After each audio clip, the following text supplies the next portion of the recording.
Hi viewers, welcome back to Sahara TV. My name is Adeola Fayehun, and right now we like to talk about the plight of African immigrants and even other immigrants as well in Saudi Arabia, especially since the clampdown and since they've been telling them to leave Saudi Arabia at the beginning of this November. So to discuss that with me today is Mr. Abebe Gellaw. He's an exiled Ethiopian journalist. Mr. Abebe, welcome to Sahara TV. Thank you for having me, Adeola. Thank you. I'm just wondering what the present situation is right now. Are there still a lot of Ethiopians in Saudi Arabia, and what's their condition like right now? Yes, currently there are thousands of Ethiopians. Currently, over 30,000 Ethiopians are detained in concentration camps. Hold on, did Saudi you say Arabia. over 30,000? That's correct. Over 30,000 Ethiopians are being detained by the Saudi authorities in appalling conditions. Most of them have been placed in concentration camps. There is no food, there is no medical provision. These people are really suffering. You said no food, nothing for them. I mean, I can imagine that this is what's going on. How has the government been helping? You mean the government of Ethiopia? Yes.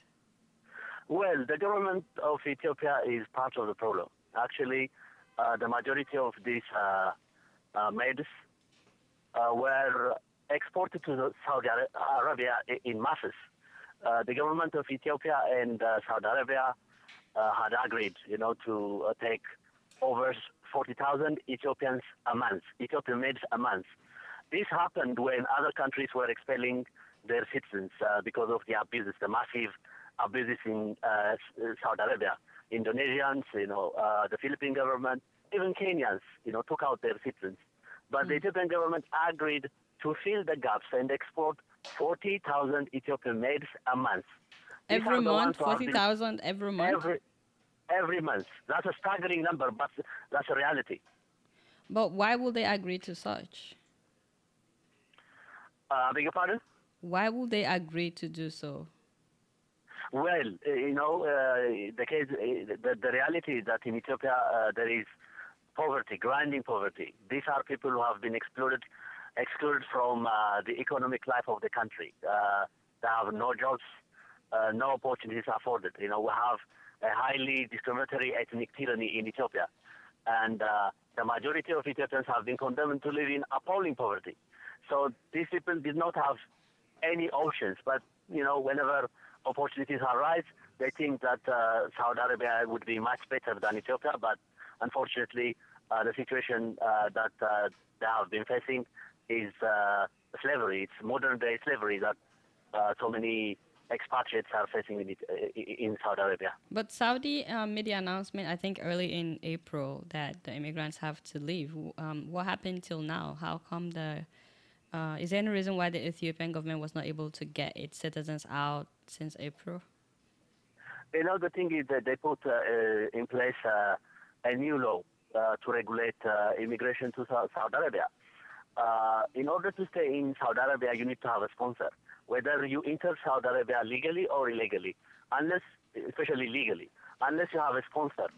The sponsor is like an owner. That person decides your fate. If the owner or the sponsor fires you from your job, you don't have a legal right to stay in Saudi Arabia. So that's how the majority of them have been made illegal. In fact, there are so many Ethiopians that crossed the oceans and the seas, to go to faraway places, including the Middle East. Some of them have entered Saudi Arabia through various ways, but those who are even there legally have been made illegal because of this new regulation. So it's not just those who were there illegally, but even those that were there legally as well. So I noticed that Ethiopians have been protesting around the world. Can you tell us a little bit what some of the things that you guys have been doing, even though you are not in Saudi Arabia?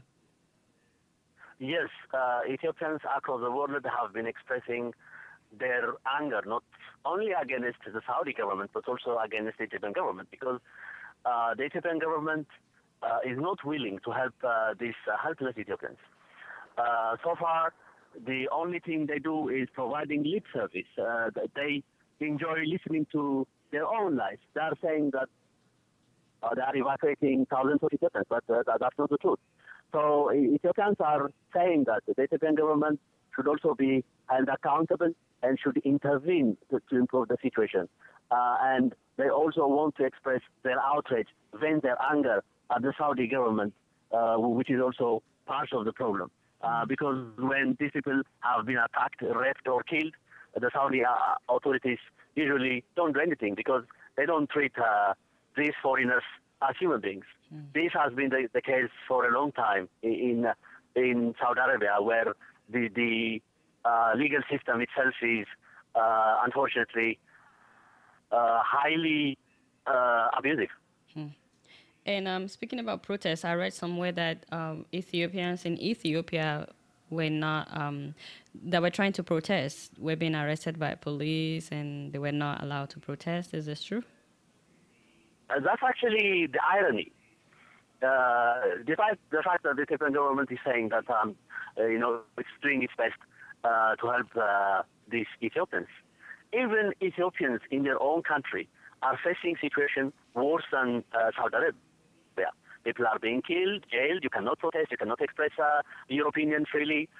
There are so many innocent people in jail. So if you're not allowed to protest, what's the solution that the government is, proposing? The government only wants us to listen to its lies and endorse and acclaim what it's saying. Unfortunately, the Ethiopian government is extremely irresponsible. The people in power are tyrants, irresponsible. They are also abusive because, like I said, they put so many thousands of Ethiopians in jail, worse than the situation in Saudi Arabia. So it's a vicious circle, actually. I see. Where do you see this going, though? Because it's been some weeks now.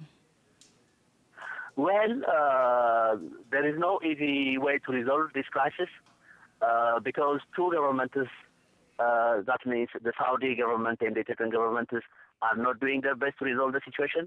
The crisis will continue. We are appealing to the international community to help out with this humanitarian crisis because it can be a disaster unless the international community intervenes. I see. So I can't say what the solution can be, but we are doing our best to press the Saudi authorities to improve the situation, and also we are doing our best to call the attention of the international community to do something. I see. I actually read earlier today that Ethiopian government is sending planes to Saudi Arabia to get their citizens, and that they approved like $2.6 million for repatriation of Ethiopians.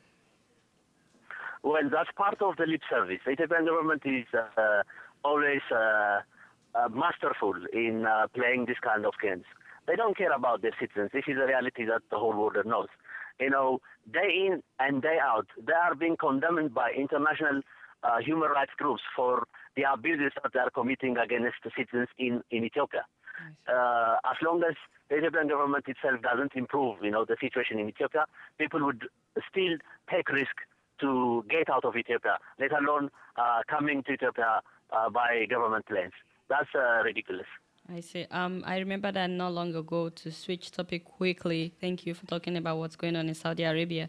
I remember that you protested when the former prime minister was alive, and, you called him a dictator and all that. I'm wondering, though, if there has been a change, but based on everything that you've been saying, it doesn't look like you're too happy with the government that you have even now. Yes, I protested against former dictator Meles Zenawi in front of the international community, which was really good. Unfortunately, yes, there have been some changes. There is no significant and substantial change in the way Ethiopia is being governed because this country is controlled by a minority junta called the Tigray People's Liberation Front, which is a highly racist and fascistic group. As long as we have this grouping controlling the country, it may not be easy to bring about radical changes. But things will definitely change. They had a very strong tyranny during the reign of Meles Zenawi. Now there is a puppet government. The puppet government is very weak, and it's destined to fall apart. All right. Thank you so much, Mr. Abebe, for joining us today on Sahara TV. Thank you for having me again. Sure. All right, viewers. Bye-bye. Yes. That has been Mr. Abebe Gellaw, an Ethiopian journalist in exile, talking to us about what's going on among Ethiopians in Saudi Arabia. Stay tuned. We still have more to come. We'll be right back.